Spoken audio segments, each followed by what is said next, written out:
नमस्कार, मैं आपके साथ रंजना रावत और आप देख रहे न्यूज 18 बिहार झारखंड का खास बुलेटिन। खबर 1 मिनट। अगले आधे घंटे में बिहार झारखंड के साथ ही देश और दुनिया की बड़ी खबरों से रूबरू कराएंगे आपको। सिर्फ 7 सेकंड में खबरों की तह तक विश्लेषण करेंगे। और सबसे पहली खबर बक्सर से, जहां जाको राखे साइयां मार सके न कोई वाला उदाहरण देखने को मिला। ऊपर वाला मेहरबान तो गधा पहलवान, या कहिए जाको राखे साइयां मार सके ना कोई। इस कहानी को सच करती है ये तस्वीरें। वीडियो बक्सर का है, जहां एक युवक स्टेशन से गुजर रही अहमदाबाद बरौनी एक्सप्रेस ट्रेन के इंजन की चपेट में आ गया और चलती ट्रेन के इंजन के नीचे फंस गया। ट्रेन के ड्राइवर ने इंजन में अचानक से बढ़े आवाज के कारण ट्रेन को तत्काल इमरजेंसी ब्रेक लगाकर रोका। तब तक मौके पर बक्सर आरपीएफ के पुलिस पदाधिकारी अपने जवानों के साथ पहुंच गए और स्थिति को देखते हुए इंजन के भीतर घुसकर फंसे युवक को सकुशल बाहर निकाला। इस हादसे के समय दूसरे रेल यात्री भी वहां पहुंचे और मौजूद लोग युवक की सलामती की दुआएं मांगने लगे। ऊपर वाले की मर्जी के बिना तो पत्ता भी नहीं हिलता, तो फिर किसी और की क्या मजाल। यहाँ भी शायद भगवान ही मौजूद थे, नहीं तो जैसी दुर्घटना थी युवक का बचना मुमकिन नहीं था।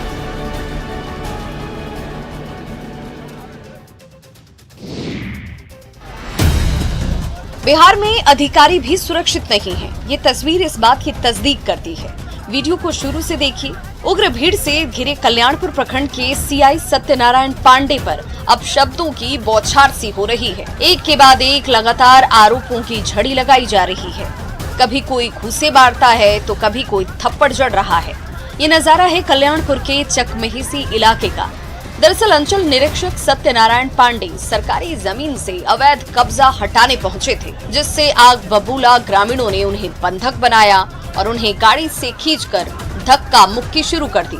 उग्र भीड़ ने सीआई की गर्दन पकड़ ली और बीच सड़क पर ही मारपीट करने लगे। ग्रामीणों से छुड़ाने के लिए पुलिस के जवान मौके पर पहुंचे, लेकिन गुस्साई भीड़ सीआई को छोड़ने के लिए जरा भी तैयार नहीं थी। काफी मशक्कत के बाद सीआई साहब को भीड़ से बचाकर बाहर निकाला गया। सीआई की सरेआम पिटाई की ये वीडियो सोशल मीडिया पर तेजी से वायरल हो रही है। बिहार में शराबबंदी है, लेकिन तस्कर हैं कि बाज नहीं आ रहे। रोज शराब की खेप पकड़ी जा रही है। वैशाली में भी पुलिस और उत्पाद विभाग कार्रवाई में जुटा है, लेकिन बेलसर का एक वीडियो वायरल हो रहा है, जिसमें उत्पाद विभाग की टीम और पटेढ़ी बेलसर पुलिस के बीच नोकझोंक हो रही है। वीडियो में एसआई रैंक के 2 पुलिस पदाधिकारी एक दूसरे को पिस्टल दिखा रहे हैं और भद्दी भद्दी गालियां दे रहे हैं, जिसे हम आपको सुना नहीं सकते। काफी देर तक दोनों के बीच गाली गलौज और तू मैं होती रही। उत्पाद विभाग की टीम ने महिला समेत 2 लोगों को हिरासत में लिया था। स्थानीय पुलिस बल का कहना था कि बगैर महिला पुलिस के किसी भी महिला को हिरासत में नहीं लिया जा सकता, और इसी बात को लेकर उत्पाद विभाग की टीम और स्थानीय पुलिस बल के बीच विवाद हो गया, जिसका वीडियो कैमरे में कैद हो गया और अब ये वीडियो वायरल हो रहा है।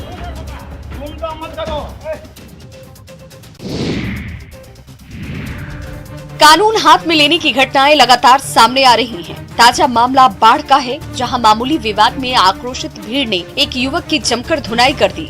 स्वीट शॉप के बाहर इस दौरान जमकर हंगामा होता रहा। युवक माफी की गुहार लगाता रहा और लोग लात और मुक्कों की बरसात करते रहे। इस दौरान सड़क पर लोगों की भीड़ रही। मारपीट की ये घटना बाढ़ स्टेशन रोड स्थित एक मिठाई की दुकान के पास की है। सीसीटीवी कैमरे में कैद ये सारी तस्वीरें इस बात की तस्दीक करती हैं। दरअसल शाम के वक्त जब भीड़ कम थी, तभी ये शख्स पान खाकर सड़क पर थूक रहा था। जब वहां मौजूद कुछ लोगों ने इस हरकत पर उसे टोका टोकी की, तो वो माफी मांगने की बजाय उल्टा ही भड़क पड़ा।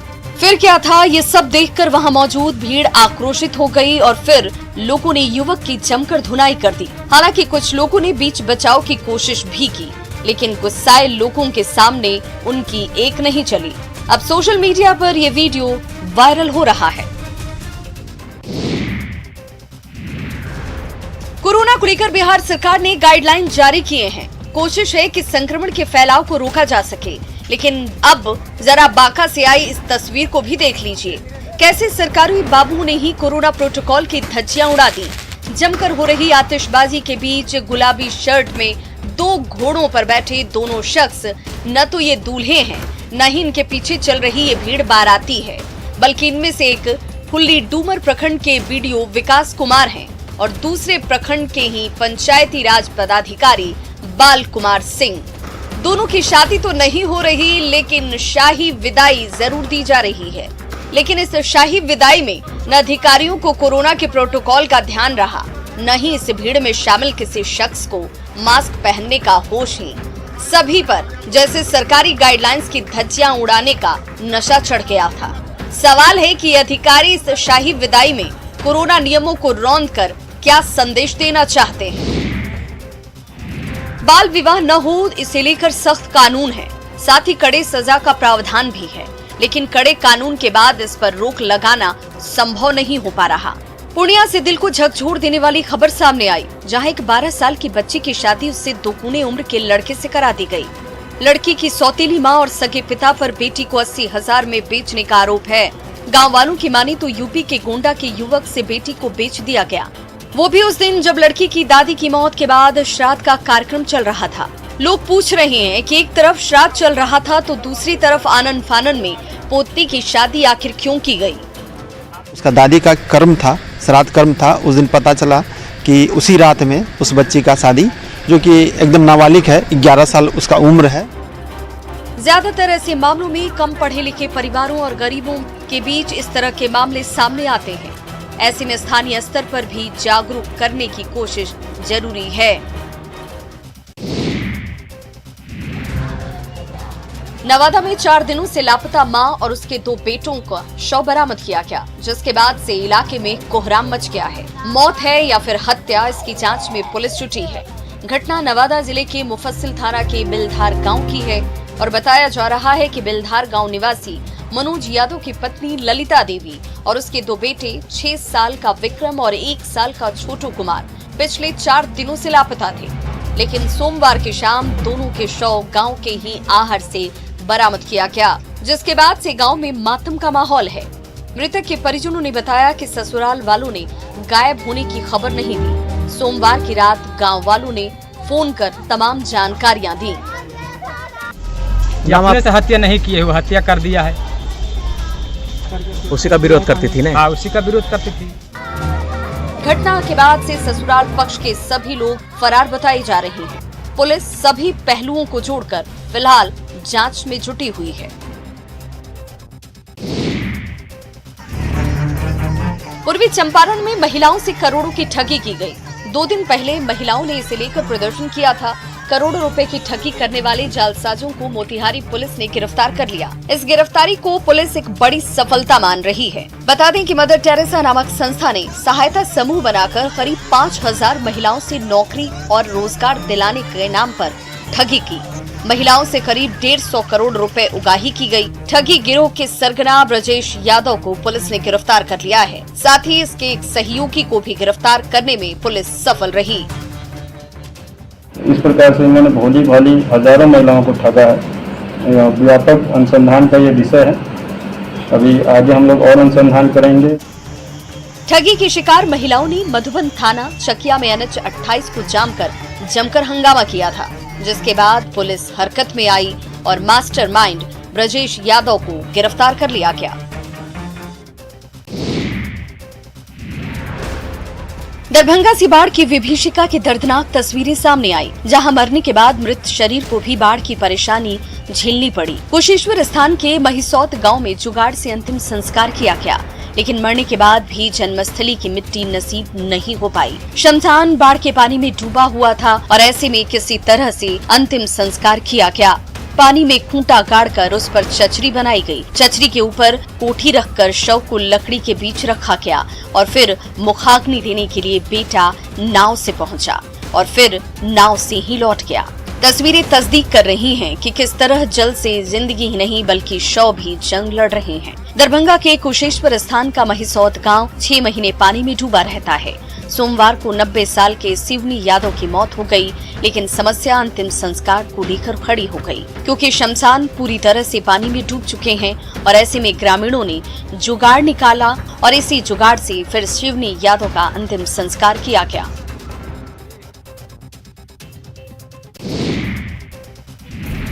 बाढ़ से कटिहार का कुर्सेला प्रखंड भी प्रभावित है। दक्षिणी मुरादपुर पंचायत के खिरिया यादव टोला में गंगा नदी से तेज कटाव हो रहा है।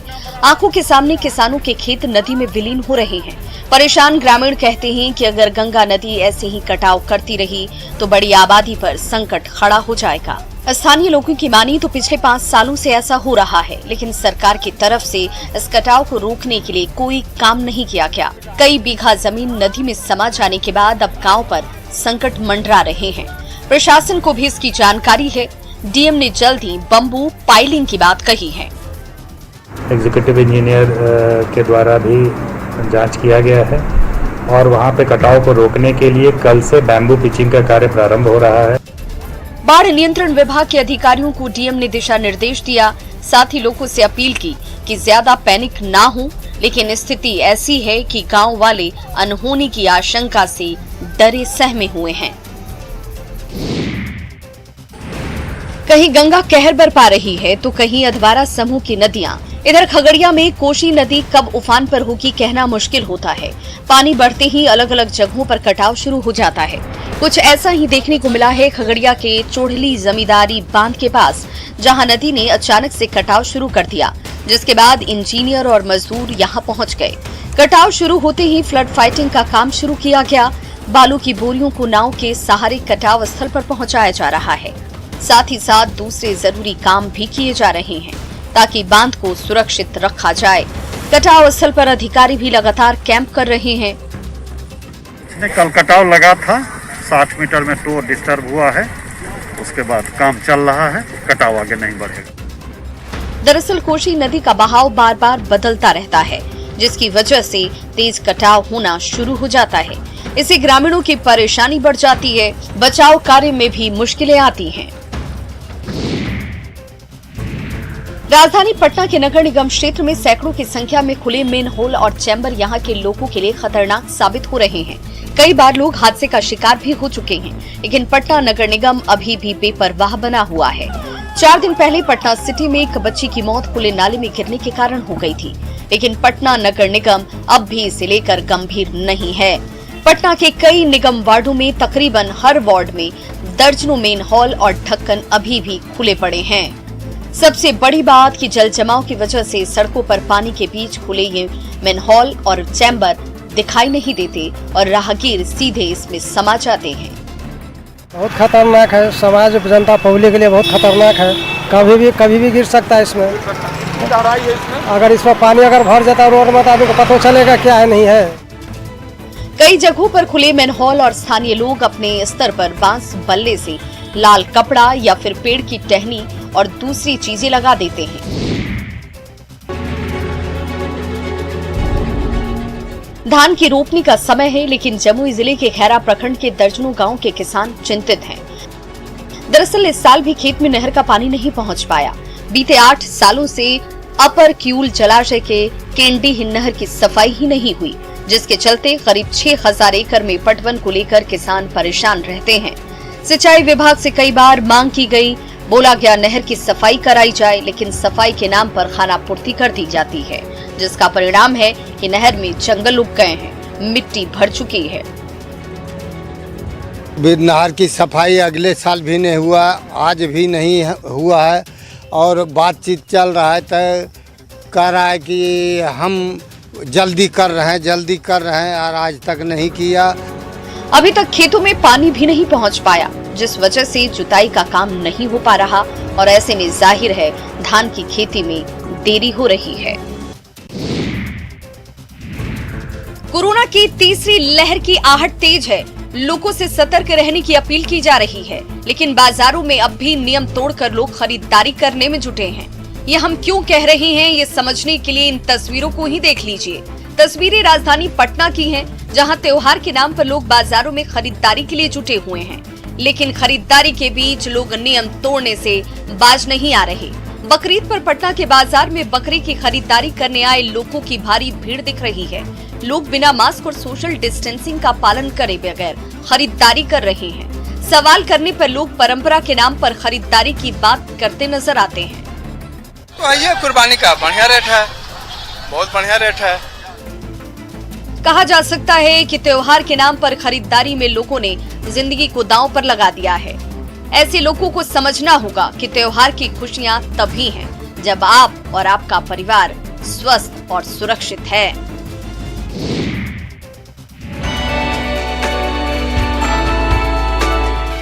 कोरोना काल में कई लोगों के सामने रोजगार की समस्या है। ऐसे में घर चलाना मुश्किल हो रहा है। कई जगह पर लोगों ने स्वरोजगार शुरू किए हैं। गिरिडीह जिले के बेंगाबाद प्रखंड के गांवों में महिलाएं भी समूह बनाकर उत्पादन कर रही हैं। गांव की महिला साबुन, तेल, अगरबत्ती, आटा और दाल वगैरह का उत्पादन कर रही हैं। उत्पाद की गुणवत्ता बेहतर होने की वजह से बाजार में मांग भी बढ़ रही है। साथ ही महिलाओं को अच्छी खासी आमदनी हो रही है। JSPL जोहार परियोजना से इन महिलाओं को मदद मिल रही है। हर समूह में 10 महिलाएं शामिल हैं और परियोजना से मिले 15-15 हजार रुपए को मिलाकर लघु व्यापार शुरू कर रही हैं। 4 दीवारी तक सीमित इन महिलाओं की पहल की चर्चा पूरे जिले में हो रही है। शुद्धता और पौष्टिकता से भरपूर ये उत्पाद गिरिडीह से लेकर जामताड़ा के मार्केट में हाथों हाथ बिक रहे हैं। जाहिर है बड़े औद्योगिक घरानों को लोकल स्तर पर इनके उत्पादों से कड़ा मुकाबला मिलने वाला है। यदि आपकी हड्डी में फ्रैक्चर हो गया हो और इलाज कराने के लिए आपके पास पैसे न हो तो चिंता करने की कोई बात नहीं है। आप सीधे बगहा चले आइए। यहाँ आपका जड़ी बूटी के माध्यम से इलाज हो जाएगा। काम को कई साल पहले शुरू किया गया, आज की पीढ़ी उसे आगे बढ़ा रही है। जी हाँ, बगहा में आज भी जड़ी बूटियों के जरिए ही हड्डी को जोड़ने के लिए अचूक दवा बनाई जाती है। प्राचीन काल में ऋषि मुनियों की तरह रामनगर के दोन इलाके में भी जंगली जड़ी बूटियों के सहारे हड्डियों का इलाज हो रहा है। इससे मरीज भी ठीक हो रहे हैं और अपने पैरों पर खड़े हो जाते हैं। यह न तो प्लास्टर किया जाता है और न ही ऑपरेशन। सिर्फ जंगल की जड़ी बूटियों के सहारे ही कई पीढ़ियों से हड्डियों को जोड़ने का सिलसिला आज भी जारी है। जानकारी के अनुसार आयुर्वेदिक पद्धति से हड्डी को जोड़ा जा सकता है। वहीं अन्य प्रकार की बीमारी का इलाज तो हमारे देश में सैकड़ों सालों से किया ही जा रहा है। पटना की चर्चा हो और गोलघर की बात न हो संभव ही नहीं है। अधिकांश पर्यटक पटना को गोलघर के कारण ही जानते हैं। पटना के आकर्षणों में से गोलघर पहला है। शहर के पश्चिमी किनारे पर गांधी मैदान के लगभग 96 फीट ऊंचा स्ट्रक्चर गोलघर है। सन 1770 में पटना में आए भयंकर अकाल के बाद अनाज भंडारण के लिए गोलघर बनाया गया। इसकी गोलाकार इमारत अपनी खास आकृति के लिए प्रसिद्ध है। गोलघर के आधार पर 3.6 मीटर चौड़ी दीवार के शीर्ष पर 2 तरफ बनी घुमावदार सीढ़ियां हैं। उन सीढ़ियों से ऊपर चढ़कर पास ही बहने वाली गंगा नदी और इसके परिवेश का शानदार नजारा दिखाई देता है। बिहार की शान, पटना की पहचान गोलघर आज 235 वर्ष का हो गया। 20 जुलाई 1786 को गोलघर का निर्माण पूरा हुआ था। हालांकि जिस उद्देश्य से इस गोलघर का निर्माण किया गया था वो आज तक पूरा नहीं हुआ। और तो और पर्यटन विभाग की उदासीनता के चलते गोलघर की हालत जर्जर होती चली गई। नेटवर्क 18 फेडरल बैंक संजीवनी गाड़ी भारत की कोविड प्रभावित जिलों में जा रही है। वैक्सीन के लिए जागरूकता फैलाने की हमारी इस मुहिम को आप भी अपना सहयोग दीजिए। चलिए आपको दिखाते कि संजीवनी गाड़ी अब तक कहां-कहां गई और आज कहां है।